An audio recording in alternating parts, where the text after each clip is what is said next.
5 août 2025, en soirée. Pargolovo, un quartier résidentiel à la périphérie nord de Saint-Pétersbourg où il ne se passe généralement rien d'extraordinaire. Un parking tranquille sur la rue du 1er mai, des immeubles d'habitation tout autour, une aire de jeu de l'autre côté de la route, quelques passants qui se fondent dans la chaleur persistante de l'été. Une soirée d'août ordinaire, comme il y en a des milliers chaque année. Sur l'une des places de stationnement se trouve une Chery Tiggo 7 Pro Max blanche. Une femme est assise côté passager. Derrière elle, sur la banquette arrière, son plus jeune fils. Et à cet instant précis, une autre femme s'approche du véhicule. Elle marche calmement, avec assurance, sans hésitation. Elle ouvre la portière passager et, dans la même seconde, asperge la femme à l'intérieur d'un liquide inflammable. Puis elle y met le feu. Les flammes jaillissent instantanément.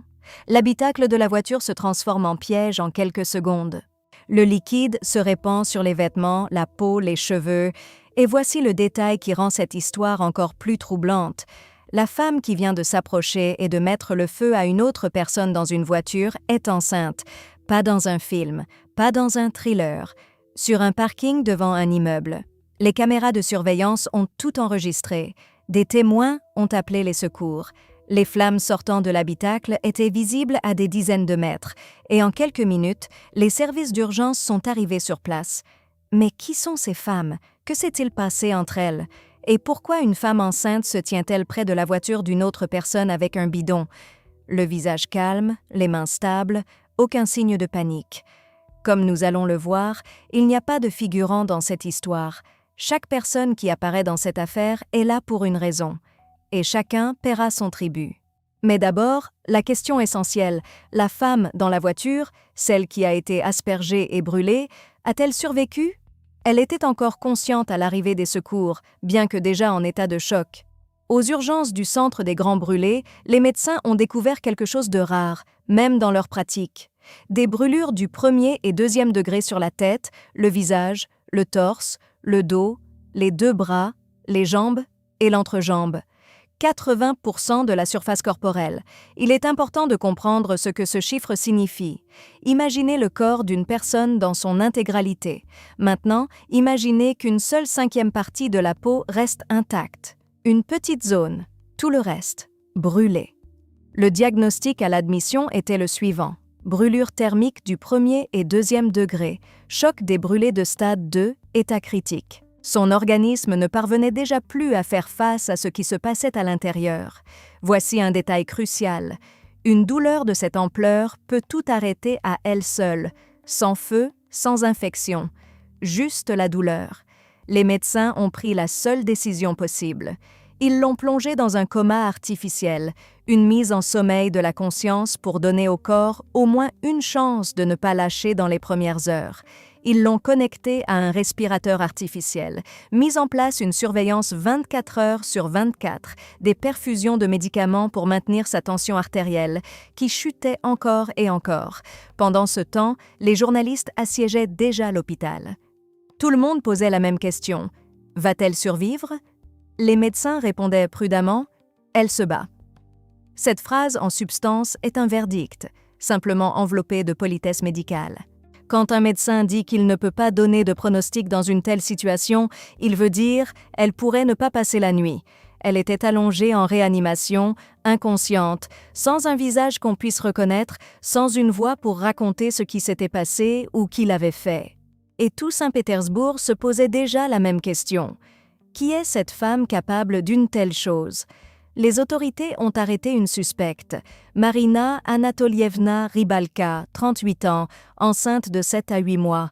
Elle a été retrouvée rapidement, elle n'avait même pas essayé de fuir. Pas de fuite, pas de preuves cachées, pas de tentative d'effacer ses traces.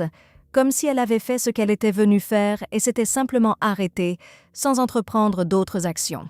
Les charges retenues contre elle étaient les suivantes. Article 30, alinéa 3, combiné avec l'article 105, alinéa 2.e du Code pénal, tentative d'atteinte à la vie par un moyen dangereux pour autrui, non aboutie en raison de circonstances indépendantes de la volonté de l'accusé. Traduit du jargon juridique en langage courant. Elle avait l'intention d'aller jusqu'au bout. Elle a fait tout le nécessaire. Et si la victime survit, ce sera malgré ses actes, et non grâce à eux. La peine prévue pour cette infraction est sévère, de 8 à 20 ans d'emprisonnement ou la réclusion à perpétuité. Ce qui suit risque d'en indigner plus d'un. L'enquête a immédiatement demandé son placement en détention. La logique était claire, la gravité des charges, la nature de l'acte, le danger pour la société. Détention provisoire, la mesure standard pour ce type d'affaires et aucune exception ne semblait justifiée. Mais le tribunal du district de Viborg a décidé autrement. Assignation à résidence jusqu'au 6 octobre. Motif: la grossesse de l'accusé. Le tribunal a estimé que les conditions de détention provisoire étaient incompatibles avec son état et a ordonné une mesure de contrainte n'impliquant pas l'incarcération. Et là, beaucoup se sont arrêtés, incrédules. Assignation à résidence pour une tentative d'atteinte à la vie par le feu. Elle restait chez elle avec un bracelet à la cheville, tandis que la victime se trouvait entre la vie et la mort dans un centre des Grands Brûlés. Alors que la ville digérait cette nouvelle, la question principale restait sans réponse. Non pas combien d'années elle écoperait, ni si le tribunal était juste, mais pourquoi? Pourquoi une personne en arrive-t-elle à prendre un bidon et à mettre le feu à un autre être humain? L'enquête a établi le mobile dès les premiers jours. La jalousie. Et ici, il faut comprendre qui étaient ces personnes les unes pour les autres. La femme dans la voiture s'appelait Inna Tsebasova, 41 ans. Inna était proche de la famille, venait chez eux, connaissait le mari de Marina, Ivan Rybalka, connaissait leur quotidien, leurs habitudes, leur routine. Ce n'était pas une inconnue venue d'un échange de messages ou un profil anonyme sur les réseaux sociaux. C'était une femme en qui Marina avait confiance, et Ivan aidait Inna. Il la conduisait pour ses courses, l'aidait à rénover son appartement, passait du temps avec elle, comme il l'expliquerait plus tard, quotidien. Juste de l'aide, juste de la présence, rien de plus. Mais Marina voyait les choses autrement. Un mari qui se retrouvait de plus en plus souvent près d'une autre femme. Une amie de la famille qui devenait trop proche. Les trajets en voiture, les travaux, les appels, du temps qu'il ne consacrait pas à la famille. Dans son esprit, toutes les pièces se sont assemblées. Ivan avait une liaison avec Inna, et ici, l'histoire se divise en deux voies, et nous ne savons pas encore laquelle est la vraie. Première hypothèse, Ivan trompait effectivement sa femme avec son ami, et Marina l'a découvert. Deuxième hypothèse, il n'y avait pas de liaison du tout, juste une jalousie qui a transformé une aide amicale ordinaire en preuve de trahison. Mais il est important de comprendre que quote 2 est une formulation juridique qui peut recouvrir n'importe quoi. Une véritable infidélité, un soupçon, de la paranoïa, ou l'étouffement progressif du sentiment d'être remplacé. Et c'est exactement ce qui a rendu le coup si dévastateur, non seulement pour son corps, mais pour toute la structure dans laquelle vivaient ces trois personnes. Mais pour comprendre comment Marina Rybalka en est arrivée à un bidon de liquide inflammable, il faut la regarder elle. Non pas l'accusée, mais la femme. Elle est née dans une petite ville de la région de Briansk, le genre d'endroit que les gens quittent généralement dès qu'ils en ont l'occasion. Et elle est partie. Elle a déménagé à Saint-Pétersbourg et s'est inscrite à l'Université d'État d'architecture et de génie civil. Pas l'école la plus facile, pas la spécialité la plus simple, mais elle a obtenu son diplôme. En 2010, elle s'est lancée dans les affaires. Et ici, il convient de s'arrêter, car cela en dit long sur une personne. Elle avait 23 ans quand elle a commencé à construire sa propre entreprise. Elle n'a pas opté pour un emploi salarié. Elle n'a pas cherché la stabilité dans le bureau de quelqu'un d'autre. Elle a choisi la voie où tout dépend de soi, les risques, les échecs et les succès aussi. En 2017, elle a épousé Ivan Rybalka. Et durant cette période, elle est devenue directrice générale de Capital SARL, une entreprise spécialisée dans le commerce de bois de construction et de matériaux de chantier. Ce n'était pas un titre juste pour le registre du commerce, un vrai chiffre d'affaires, une vraie responsabilité. Formation, affaires, mariage, sa propre entreprise, c'est la biographie de quelqu'un qui a l'habitude de contrôler sa vie, qui sait calculer, planifier et prendre des décisions, qui connaît le prix des conséquences. Et c'est exactement ce qui ne colle pas, parce qu'une femme avec ce parcours n'est pas le profil qu'on s'attend à trouver dans une affaire criminelle impliquant un incendie volontaire. Ce n'est pas une histoire de désespoir face à l'impasse, pas l'alcool, pas un milieu marginalisé, pas un monde où l'usage de la force est considéré comme normal. C'est l'histoire de quelqu'un qui avait tout, l'argent, le statut, la famille, la carrière, et qui, à un moment donné, a franchi une ligne au-delà de laquelle il n'y a pas de retour. Que doit-il se passer dans la vie d'une telle personne pour qu'elle en arrive là? La réponse commence avec l'homme qu'elle a épousé, Ivan Rybalka, et ce qu'il raconterait aux enquêteurs. Ivan a été convoqué pour interrogatoire. Voici ce qu'il a déclaré. Ces mots exacts. Bien sûr, il y avait des désaccords. Qui n'en a pas? Mais rien qui puisse expliquer ce qui s'est passé. Et Inna Tsebasova? Quote 6, pas de liaison, pas de romance, rien qui dépasse les limites d'une simple connaissance. Il a décrit tout cela calmement, avec assurance, sans pause. Voilà sa version. Nette, lisse, sans un seul angle saillant, où tout est à sa place et où personne n'est en faute. Sauf sa femme, bien sûr. Les enquêteurs ont écouté, consigné. À ce stade, il n'y avait formellement aucune question pour Ivan. Il était classé comme témoin, pas comme suspect. Son témoignage a été versé au dossier comme une version des faits parmi d'autres. Mais une version n'est pas un fait. Et les faits, les enquêteurs les ont rassemblés séparément. Inna Tsebasova avait sa propre vie. Un mari, un quotidien établi, une famille ordinaire. Et ce mari dirait plus tard directement aux enquêteurs « Je la reprendrai et je m'occuperai de sa santé ». Pas d'accusation, pas de colère, pas de reproche, juste la volonté de la ramener à la maison et de l'aider. Et cela dit probablement quelque chose. Pour les proches d'Inna, tout ce qui s'est passé a été un choc tout aussi violent que pour la famille Rybalka. Mais pour comprendre ce qui s'est passé ensuite, il faut voir les choses à travers les yeux de Marina, parce que c'est une chose d'apprendre que votre mari vous a quitté pour une inconnue. C'est douloureux, mais au moins c'est compréhensible. Une nouvelle personne, une autre vie. Pour Marina, c'était une double trahison. Non seulement l'infidélité de son mari, mais une infidélité avec quelqu'un qu'ils connaissaient tous les deux. Et c'est précisément ce passage, du soupçon à un visage concret, d'une angoisse diffuse à un nom, qui est probablement devenu le point après lequel vivre comme avant est devenu tout simplement impossible. Le soupçon, c'est une chose. On peut coexister avec, se convaincre qu'on a rêvé. Mais quand ce soupçon acquiert un visage et un nom, on ne peut plus s'en cacher. Mais comment exactement Marina a-t-elle appris la vérité? Et qu'est-ce qui l'a fait passer des suppositions aux actes? Marina n'a pas attendu que quelqu'un lui dise la vérité. Elle a décidé de l'entendre elle-même. À un moment donné, elle a installé une application d'enregistrement d'appels sur le téléphone de son mari. Pas impulsivement, pas dans un accès de jalousie après une énième dispute. Elle a abordé cela de la même manière qu'elle abordait les affaires, méthodiquement et systématiquement. Et ainsi, chaque jour, elle recevait de nouveaux enregistrements, appels entrants, appels sortants, messages vocaux. Elle les écoutait la nuit, après qu'Ivan se soit endormi. Elle notait les dates, les heures des appels, leur durée. Elle remarquait comment son ton changeait quand il parlait avec Inna, plus doux, plus chaleureux qu'avec quiconque d'autre. Elle lisait aussi ses messages, pas de manière sélective, mais tout, pendant des semaines. Ce n'était pas de l'hystérie et ce n'était pas de la paranoïa. C'était une collecte d'informations systématique. Marina constituait une sorte de dossier personnel. Elle comprenait qu'un seul message intercepté ne suffisait pas. Elle avait besoin du tableau complet. Fréquence des contacts, contenu, schéma. Et jour après jour, ce tableau devenait de plus en plus clair. Les enregistrements confirmaient ce que son intuition lui disait depuis longtemps.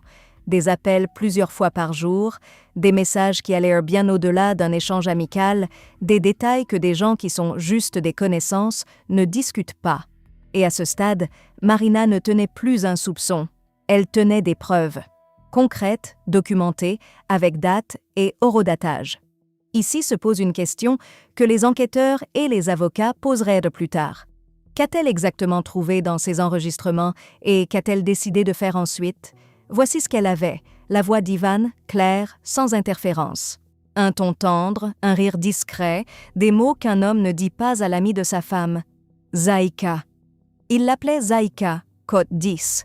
Pas une fois, pas par hasard, régulièrement, à chaque appel. Des projets de rendez-vous, des plans pour la soirée, des détails intimes qu'on ne peut pas attribuer à une conversation amicale. Cette solide amitié qu'Ivan avait décrite avec tant d'assurance à l'enquêteur, elle s'est effondrée en 30 secondes d'écoute. Et puis, enregistrement après enregistrement. Pas un appel, pas deux. Une relation systématique qui durait depuis des mois. Il l'appelait le soir quand Marina couchait leur aîné. Il lui envoyait des messages le matin pendant que sa femme dormait encore. Il organisait des rendez-vous les jours où il savait que Marina serait occupée. Chaque détail, comme une horloge. Et en même temps, elle l'écoutait murmurer à une autre femme les mêmes mots qu'il lui avait autrefois dits à elle. L'écoute n'était que le début. Marina a trouvé autre chose.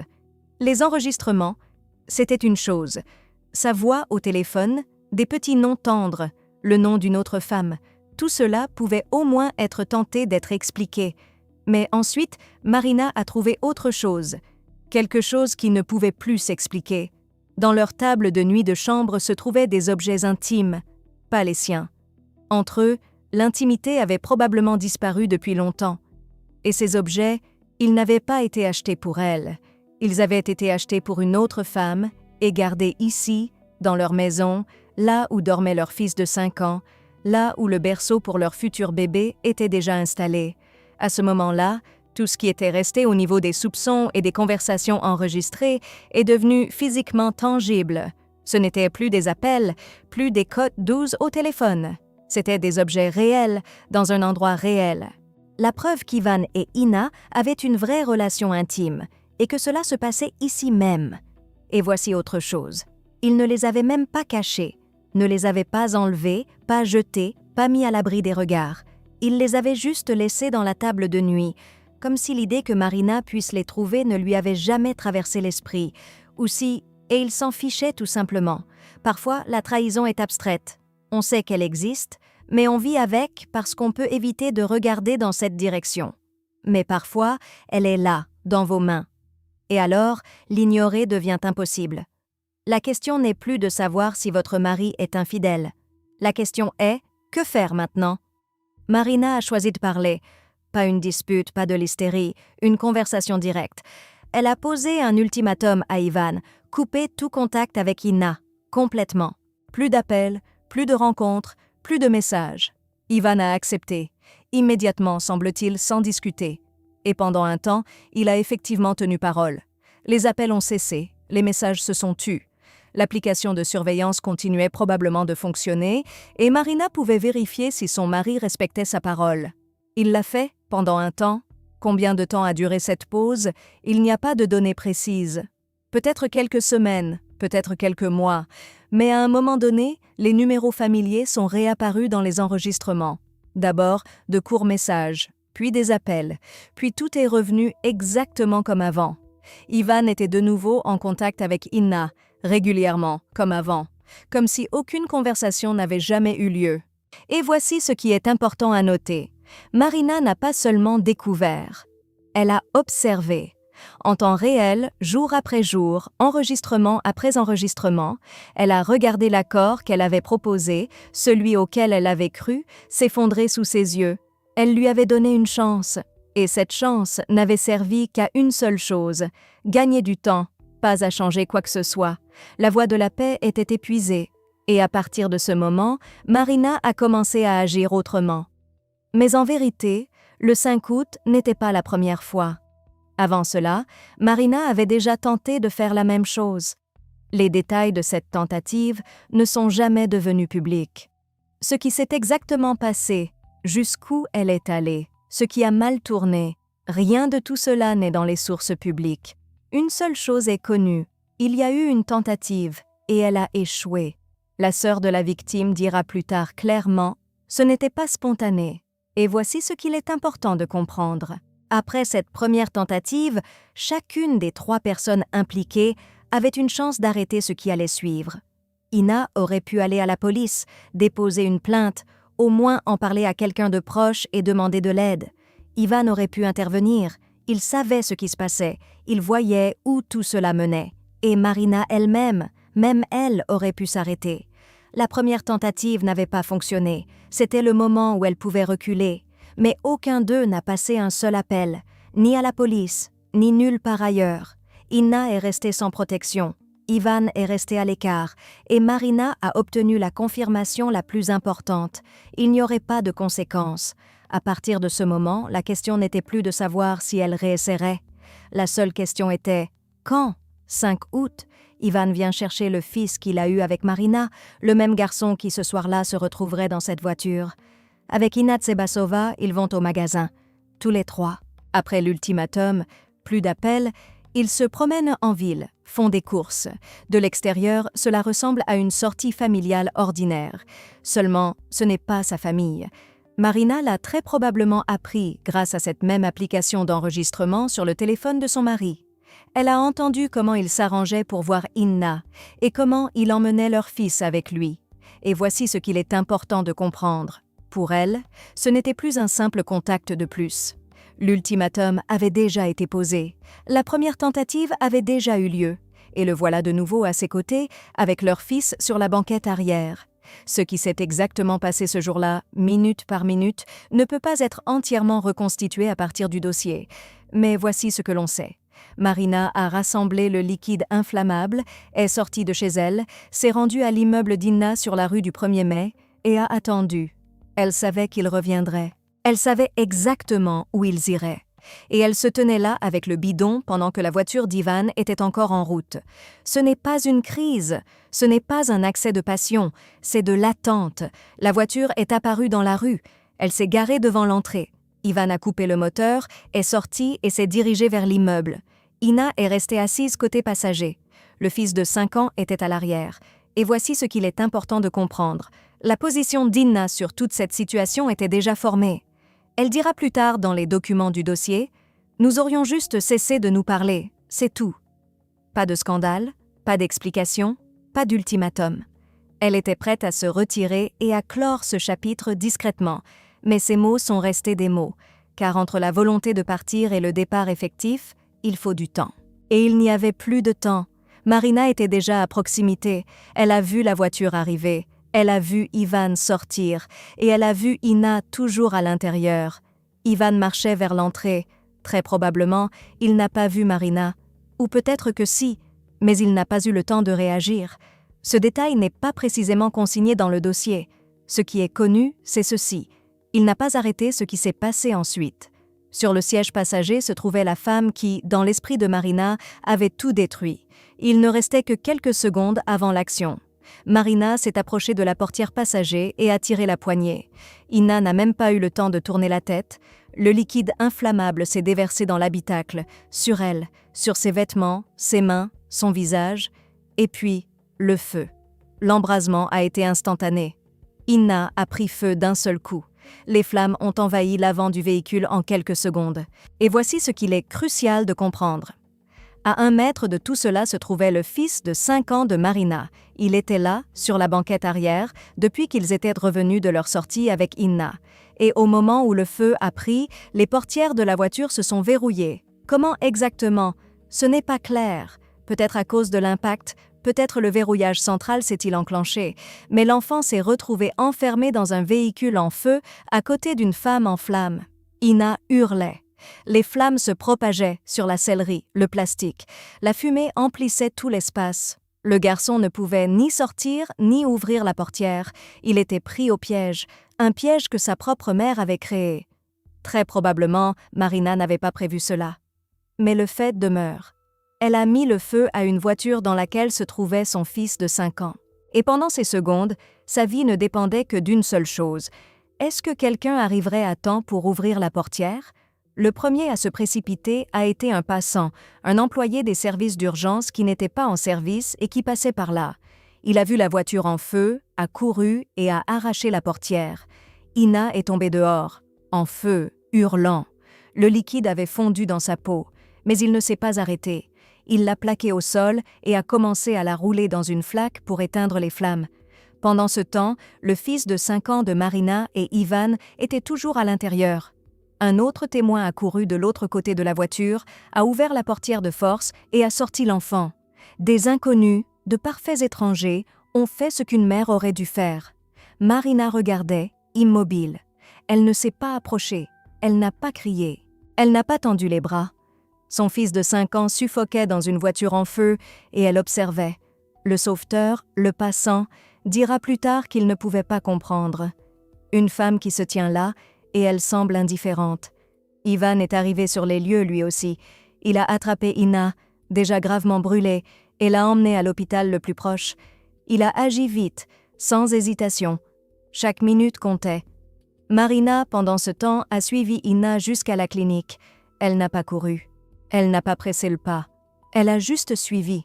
Pas pour aider. Elle voulait voir le résultat. Les 5 premiers jours, les médecins se sont battus simplement pour stabiliser ses constantes vitales. Son corps réagissait à tout en même temps. Les organes lâchaient les uns après les autres, et chaque heure en réanimation était une bataille à part entière. Ce n'est qu'à la fin du 5e jour qu'ils ont réussi à atteindre un état stable. Stable, mais critique, c'est ce que disaient les documents. Et à partir de là, la phase suivante a commencé. Greffe de peau, ablation des tissus morts. Les opérations s'enchaînaient et chacune n'était pas simplement une intervention chirurgicale. C'était une tentative de donner au corps la moindre chance de se rétablir. Sa mère dirait plus tard, « Il découpe les tissus brûlés, morts, et en dessous, il y a du vivant. » Et ce vivant devait être préservé. Elle venait chaque jour, s'asseyait dans le couloir et attendait que quelqu'un de l'équipe médicale sorte. Il disait toujours la même chose, « Côte 16 ». Et cette attente s'est prolongée pendant 2 mois. 2 mois, Inna est restée inconsciente. 2 mois, sa mère est venue, s'est assise au même endroit dans le couloir et a attendu les mêmes paroles, quote 17. Puis Inna a ouvert les yeux. La première chose qu'elle a vue en ouvrant les yeux, c'était le plafond. Blanc, hospitalier, inconnu. 2 mois derrière elle, Inna avait repris conscience. Et puis on lui a donné un miroir. Elle raconterait plus tard aux journalistes, quote 18.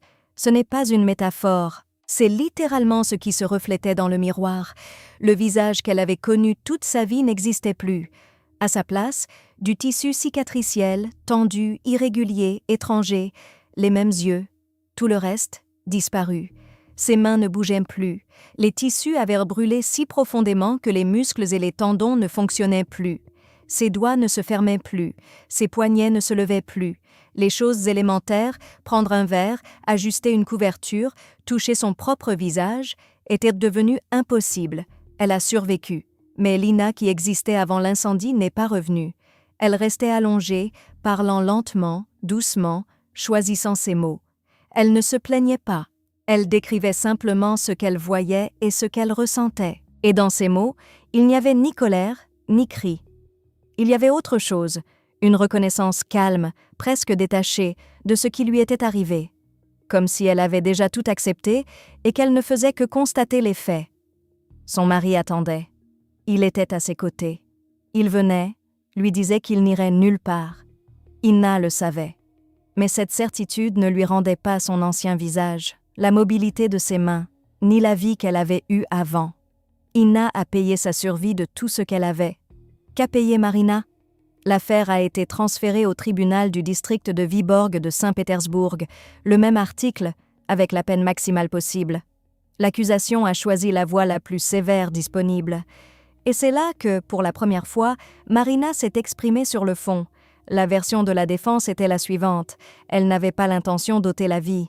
Elle voulait seulement lui faire peur. De l'essence, un bidon, un briquet, des brûlures, le coma, et tout cela juste pour lui faire peur. Le tribunal du district de Vyborg a accepté d'examiner l'affaire. Pendant l'enquête, Marina a donné naissance à son 2e enfant. Assignation à résidence, accouchement, et parallèlement, une accusation qui prévoit la peine maximale. À partir de ce moment, l'affaire a cessé d'être uniquement pénale. Elle est devenue publique. En janvier 2026, l'histoire a été diffusée dans l'émission de débat télévisée en direct. Tout cela concernait désormais Marina et Inna. Les dommages au véhicule ont été évalués séparément. 1 800 500 roubles.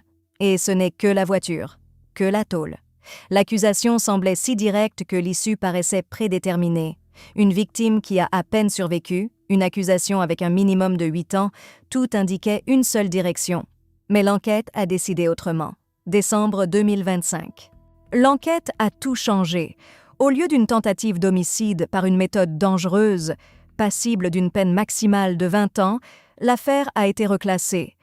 La nouvelle accusation, tentative d'homicide dans un état de trouble émotionnel intense causé par les actes immoraux de la victime, plus destruction intentionnelle de biens. Et voici ce que cela signifie concrètement. La peine maximale prévue par la loi est désormais de 3 ans. Pas 20, mais 3. Et c'est le maximum. Elle pourrait même être suspendue. Et là, il convient de s'arrêter un instant. Il s'agit de la même femme qui a mis en place des écoutes téléphoniques, qui a trouvé ce qu'elle a trouvé dans la table de chevet, qui avait déjà tenté de mettre le feu à Inna et qui n'a pas arrêté, qui a acheté une bombe incendiaire, s'est rendue dans l'immeuble et a attendu. Selon l'enquête, tout cela constitue un état de trouble émotionnel intense. Affect. Et Inna Tsebasova? 80% de brûlure. 2 mois dans le coma. Un visage qui n'existe plus. Des mains qui ne bougent plus. Une vie qui est désormais complètement différente. 3 ans, peut-être avec sursis. Où se situe la frontière entre le calcul et la perte de raison? Si une personne passe des mois à rassembler des informations, à se préparer, à attendre, s'agit-il encore d'affect? Et y a-t-il une quelconque justice lorsque 80% de brûlures peuvent être punies par 3 ans de prison avec sursis? Chers téléspectateurs, si une situation extraordinaire s'est produite dans votre famille, veuillez contacter un spécialiste, un psychologue familial et régler la situation sur des bases solides. Si vous avez aimé cette vidéo, n'hésitez pas à la liker, à vous abonner à notre chaîne et à donner votre avis sur cette affaire dans les commentaires. À la prochaine!